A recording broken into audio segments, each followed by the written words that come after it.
নমস্কার বন্ধুরা, সবাইকে স্বাগত জানাই ইউসি রিজনিং ইউটিউব চ্যানেলে। বন্ধুরা, আজকের ভিডিওতে রিজনিংয়ের 10টি গুরুত্বপূর্ণ প্রশ্ন উত্তর নিয়ে আলোচনা করব। এই ধরনের প্রশ্ন সমস্ত কম্পিটিটিভ এক্সামের ক্ষেত্রে এসে থাকে, সুতরাং ভিডিওটি সবাই শেষ পর্যন্ত দেখবে আর প্রশ্নগুলি নিজেরা প্রথমে করার চেষ্টা করবে এবং উত্তরটি আমার সঙ্গে মিলিয়ে নেবে। আজকের প্রথম প্রশ্ন, এখানে কি দেওয়া আছে? SPANK এর সংকেত PSNAK হলে THROW এর সংকেত কি হবে? তাহলে এখানে প্রথমে দেখব এই অক্ষরগুলি থেকে এই অক্ষরগুলি কিভাবে এসেছে। এখানে কি দেখতে পাচ্ছি? এখানে যে অক্ষরগুলি আছে পরের ক্ষেত্রে ওই অক্ষরগুলি আছে, তার মানে এখানে অক্ষরগুলি স্থান পরিবর্তন করেছে। তাহলে প্রথমে দেখব অক্ষরগুলি কিভাবে স্থান পরিবর্তন করেছে। SPANK আছে, তারপরে এখানে কি আছে? এখান থেকে এসেছে PSNAK। এখানে S আর P এরা পরস্পর পরিবর্তন করেছে, আর A আর N এরা পরস্পর স্থান পরিবর্তন করেছে, আর K একই জায়গায় আছে। তাহলে আমরা পরেরটির ক্ষেত্রে কীভাবে দেখব? এখানে T আর H স্থান পরিবর্তন করবে, আর ও স্থান পরিবর্তন করবে, আর W একই জায়গায় থাকবে। তাহলে H এখানে প্রথমে আসবে, তারপরে হবে T, তারপরে এখানে আসবে O, তারপরে আর আসবে, তারপরে শেষে W থাকবে। তাহলে আমরা এখানে কি পেলাম? HTORW। HTORW কোন অপশানে আছে? অপশান ডিতে আছে। অপশান ডি আমাদের সঠিক উত্তর হবে। পরের প্রশ্ন, এখানে কি দিয়েছে? আমি বাড়ি থেকে পূর্ব দিকে 10 মিটার যাওয়ার পর উত্তর দিকে ঘুরে আরও 15 মিটার গেলাম, তারপর আমি পশ্চিম দিকে ঘুরে 12 মিটার গেলাম এবং শেষে দক্ষিণ দিকে ঘুরে 15 মিটার গেলাম। এখন আমি বাড়ি থেকে কত দূরে আছি? প্রথমে দেখব দিকগুলা কোন দিকে হয়। এভাবে যদি একটি খাতার আমরা দেখি, পূর্ব দিক কোন দিকে হয়? এদিকে হয় পূর্ব দিক, এদিকে হয় পশ্চিম দিক, উপরের দিকে হয় উত্তর, আর নিচে হয় দক্ষিণ দিক। আমাদের প্রথমে কি দিয়েছে? পূর্ব দিকে 10 মিটার যাওয়ার পর, মানে প্রথমে পূর্ব দিকে 10 মিটার গেছি। তাহলে পূর্ব দিকে কোন দিকে হয়? এখান থেকে যদি ধরি, পূর্ব দিক কোন দিকে দেখাচ্ছে? এই ধারে পূর্ব দিক।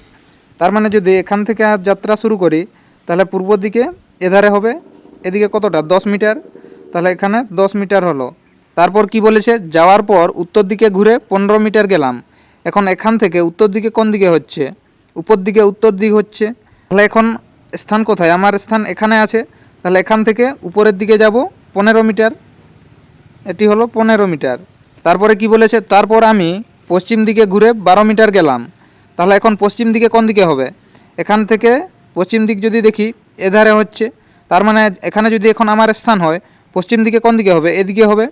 এদিকে কত গেছে? 12 মিটার গেছে। তাহলে এদিকের দূরত্ব 12 মিটার। পরে কি দিয়েছে এখানে? শেষে দক্ষিণ দিকে ঘুরে 15 মিটার গেলাম। তার মানে কোনো একটা জায়গা থেকে দক্ষিণ দিকে কোন দিকে হয়? খাতার নিচের দিকে হয়। তাহলে এখন আমি কোন জায়গায় আছি? এই জায়গায় আছি।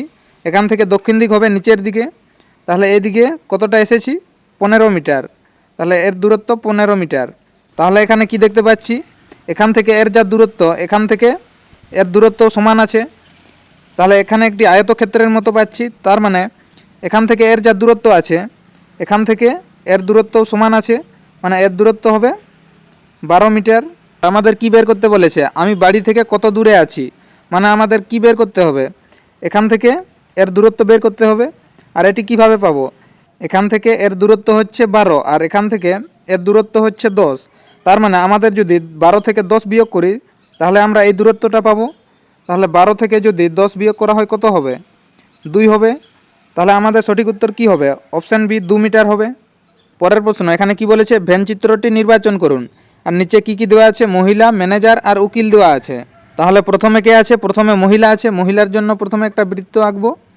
তারপরে কে আছে? তারপরে ম্যানেজার আছে। এখন দেখব এই ম্যানেজারের সঙ্গে মহিলার কি কোনো সম্পর্ক আছে। তাহলে একজন মহিলা ম্যানেজার হতে পারে, কিন্তু সব মহিলা ম্যানেজার নাও হতে পারে। তার মানে এখানে মহিলা আর ম্যানেজার এদের মধ্যে সম্পর্ক অর্ধেক দাঁড়াচ্ছে। তার মানে বৃত্তটি এইভাবে হবে। তারপরে কি আছে? এখানে উকিল আছে। এখন দেখব এই উকিলের ম্যানেজার আর মহিলা এদের সঙ্গে কি কোনো সম্পর্ক আসছে। তাহলে এখানে যদি দেখি, একজন উকিল মহিলা হতে পারে, কিন্তু সব মহিলা উকিল হতে পারে না। তার মানে মহিলা আর উকিল এদের মধ্যে অর্ধেক সম্পর্ক আসছে। তারপরে ম্যানেজারের সঙ্গে উকিলের কি সম্পর্ক আসছে?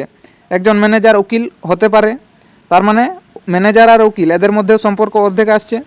তার মানে ছবিটি কীভাবে হবে? এইভাবে হবে, দুজনের সঙ্গে অর্ধেক সম্পর্ক আছে। তাহলে এরকম ছবি আমাদের কোন অপশানে আছে? অপশান বিতে আছে। অপশান বি তাহলে আমাদের সঠিক উত্তর হবে। পরের প্রশ্ন, এখানে কী দেওয়া আছে? যদি 18 গুণিত 12 সমান 206 এবং 19 গুণিত 22 সমান 408 হয়, তবে 23 গুণিত 36 এর মান কত হবে? তাহলে এখানে 18 আর 12 গুণ করলে কত হয়?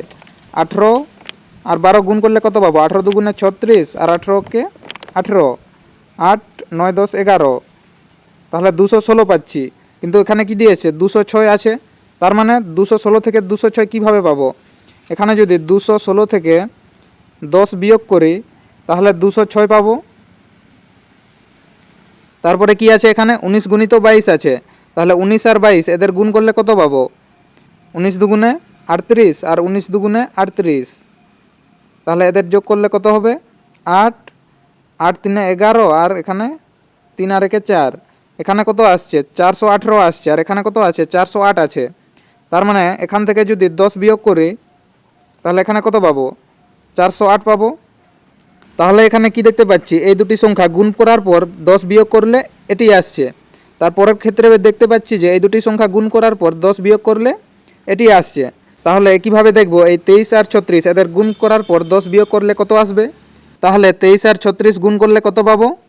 এখানে 3 ছক 18 8, 6 দুগুণে 12 আর 1 13, 3 তিরিকে 9, 3 দুগুণে 6, তাহলে এখানে 8, 8 আর 3 12, 12 2 হাতে 1, 6 7 আর 1 8, এখানে 828 আসছে।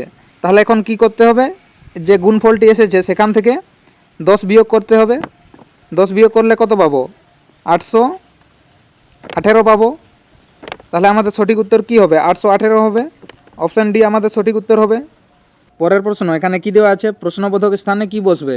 তাহলে এখানে অ্যানালজির প্রশ্ন দিয়েছে আর এখানে প্রশ্ন চিহ্ন আছে। তাহলে প্রথমে দেখব এই 6 থেকে 222 কীভাবে এসেছে।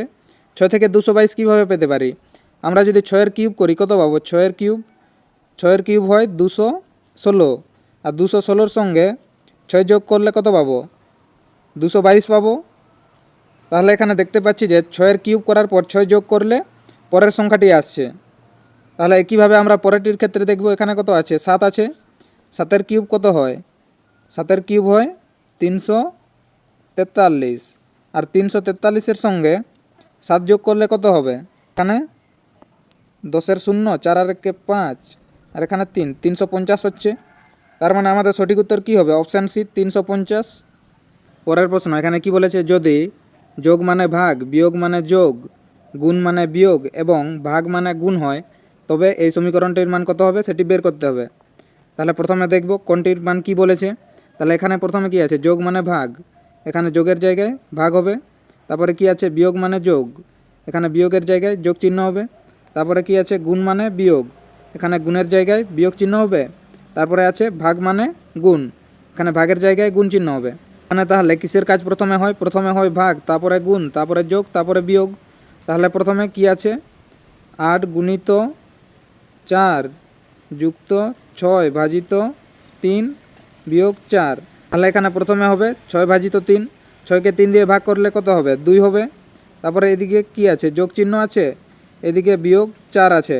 তারপরে 4 আর 8 এদের গুণ করলে কত পাবো? 4 8 32 পাবো। তারপরে তাহলে এখানে প্রথমে যোগের কাজ হয়, 32-এর সঙ্গে 2 যোগ করলে কত পাবো? 34 পাবো।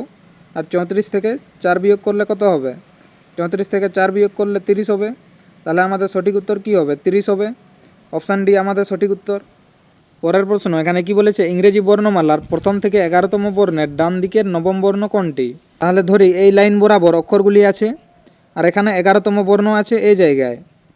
তারপরে কি বলেছে? 11তম বর্ণের ডান দিকের নবম বর্ণ, মানে এখান থেকে ডান দিকে কোন দিকে হবে? এইদিকে হবে। আর এখান থেকে কি বলেছে? নবম বর্ণ ডান দিকে, মানে 11-র সঙ্গে আরও 9 যোগ হবে, তাহলে আমরা ওই অক্ষরটি পাবো। তাহলে 11-এর সঙ্গে 9 যোগ করলে কত হবে? 20 হবে। তার মানে আমাদের বের করতে হবে 20 নম্বরের স্থানে কোন অক্ষরটি আছে। তাহলে কোন অক্ষরটি কত নম্বরের স্থানে আছে? এখানে 1 নম্বরের স্থানে থাকে এ, 5 নম্বরের স্থানে থাকে ই, 10 নম্বরের স্থানে থাকে জে, আর 15 নম্বরের স্থানে থাকে ও, আর 20 নম্বরের স্থানে থাকে টি। তাহলে আমাদের এখানে কি বের করতে হবে? 20 নম্বরের স্থানে কোন অক্ষরটি আছে? তাহলে 20 নম্বরে কে আছে? টি আছে। তার মানে এখানে প্রথম থেকে 11তম বর্ণের ডান দিকের নবম বর্ণ কী হবে? টি হবে। তাহলে টি আমাদের কোন অপশানে আছে? অপশান ডিতে আছে। অপশান ডি আমাদের সঠিক উত্তর হবে। পরের প্রশ্ন, এখানে কি বলেছে? লুপ্ত সংখ্যা নির্ণয় করুন। তার মানে এখানে যে প্রশ্ন চিহ্ন আছে এখানে কোন সংখ্যাটি হবে সেটি বের করতে হবে। তাহলে প্রথমে দেখব এর ভিতরের এই সংখ্যাগুলি কিভাবে এসেছে।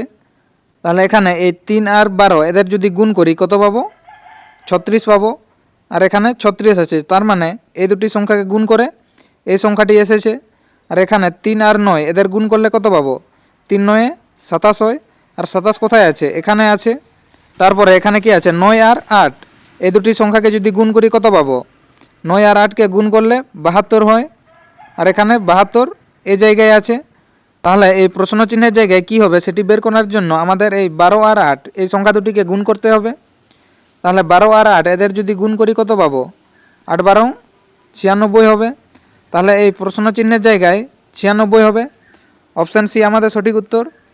পরের প্রশ্ন এখানে কি বলেছে? প্রদত্ত সিরিজে প্রশ্ন চিহ্নের জায়গায় কি হবে? প্রশ্ন চিহ্ন এই জায়গায় দেওয়া আছে। তাহলে এখানে সিরিজটি কিভাবে দেওয়া আছে? এখানে 6 থেকে 24 হয়েছে, মানে এখানে বেড়েছে। তারপরে 24 থেকে 12 হয়েছে, মানে সংখ্যাটি আরও কমেছে। এখানে 18 থেকে 8 হয়েছে, মানে কমেছে। 8 থেকে 24 হয়েছে, মানে এখানে আরও বেড়েছে। তার মানে এখানে কি দেখতে পাচ্ছি? সংখ্যাগুলি প্রথমে বাড়ছে, তারপরে আরও কমছে। এরকম ক্ষেত্রে আমাদের কি করতে হবে? একটি ঘর পর পর সংখ্যাগুলির মধ্যে সম্পর্ক দেখতে হবে। এখানে তাহলে 6 থেকে 12 কীভাবে পাবো? 6-এর সঙ্গে যদি 2 গুণ করি 12 পাবো, কিন্তু 12-র সঙ্গে যদি 2 গুণ করি 24 হবে। এখানে 18 আছে, তার মানে এই লজিকটি এখানে কাজ করবে না। তাহলে 6 থেকে 12 কীভাবে পাবো? এই 6-এর সঙ্গে যদি 6 যোগ করি তাহলে 12 আসবে। আর 12-র সঙ্গে যদি 6 যোগ করি এখানে 18 আসবে। আর 18-র সঙ্গে 6 যোগ করলে 24 আসবে। তার মানে এখানে প্রত্যেকটি ক্ষেত্রে 6 যোগ হয়েছে। তাহলে এখন দেখব এই সংখ্যাগুলির মধ্যে কিভাবে সম্পর্ক আছে। এখানে কি হয়েছে? 8 থেকে 0 হয়েছে, মানে এখানে 8 বিয়োগ হয়েছে। তাহলে এখানে যদি 24 থেকে 8 বিয়োগ করি কত পাবো? 24 থেকে 8 বিয়োগ করলে 16 হবে। আর 16 থেকে 8 বিয়োগ করলে কত হবে? 16 থেকে 8 বিয়োগ করলে 8 হবে। তার মানে এখানে লজিকটি হচ্ছে প্রত্যেকটি ক্ষেত্রে 8 বিয়োগ হয়েছে। তাহলে এখানে প্রশ্ন চিহ্নের জায়গায় কী হবে? 16 হবে। অপশান সি আমাদের সঠিক উত্তর হবে। পরের প্রশ্ন এখানে কি বলেছে? অ্যাডমিনিস্ট্রেশন শব্দটির বর্ণগুলির সাহায্যে নিচের কোন শব্দটি তৈরি করা যাবে না? তাহলে এই প্রশ্নটি কিভাবে সমাধান করব? প্রথমে দেখব যে অপশানে যে অক্ষরগুলি আছে ওই অক্ষরগুলি এই শব্দটির মধ্যে আছে কিনা। যদি সব অক্ষরগুলি এই শব্দটির মধ্যে থাকে তাহলে সেটি তৈরি করা যাবে, এবং যদি ওই অক্ষরগুলি এই শব্দটির মধ্যে না থাকে তাহলে সেই শব্দটি তৈরি করা যাবে না। তাহলে প্রথমে কি আছে? এখানে এডিএমআইটি, এখানে এডিএমআইটি, মানে এখানে সব অক্ষর আছে, তার মানে এই শব্দটি তৈরি করা যাবে। তার মানে এই অপশানটি আমাদের সঠিক হবে না। তারপরে কি আছে? স্টেশন আছে, STATION, এখানে STATION, মানে এখানেও সব অক্ষর আছে, তার মানে এই শব্দটি তৈরি করা যাবে। আমাদের এটিও সঠিক নয় তাহলে। তারপরে কি আছে? এখানে মিনিস্টার আছে, এখানে কি কি অক্ষর আছে? MINIST, তারপরে এই শব্দটির মধ্যে ই অক্ষরটি নেই, কিন্তু এখানে ই অক্ষর আছে, তার মানে এই শব্দটির মধ্যে যে অক্ষরগুলি আছে সেই অক্ষরগুলি দিয়ে এই শব্দটি তৈরি করা যাবে না। আর আমাদের এখানে কি বলেছে? এই শব্দটির বর্ণগুলির সাহায্যে নিচের কোন শব্দটি তৈরি করা যাবে না? তার মানে এই শব্দটি এখানে তৈরি করা যাচ্ছে না। তাহলে আমাদের সঠিক উত্তর কী হবে? অপশান সি হবে। পরের প্রশ্ন এখানে কি বলেছে? নিচের কোন বিকল্পটি অন্যদের থেকে আলাদা? বন্ধুরা এই প্রশ্নের উত্তরটি কমেন্ট করে জানাবে। ভিডিওটি শেষ পর্যন্ত দেখার জন্য ধন্যবাদ। ভিডিওটি কেমন লেগেছে অবশ্যই কমেন্ট করে জানাবে। আর ভিডিওটি ভালো লেগে থাকলে লাইক করুন, শেয়ার করুন, এবং চ্যানেলে নতুন হয়ে থাকলে চ্যানেলটিকে সাবস্ক্রাইব করে আমাদের সঙ্গে থাকুন।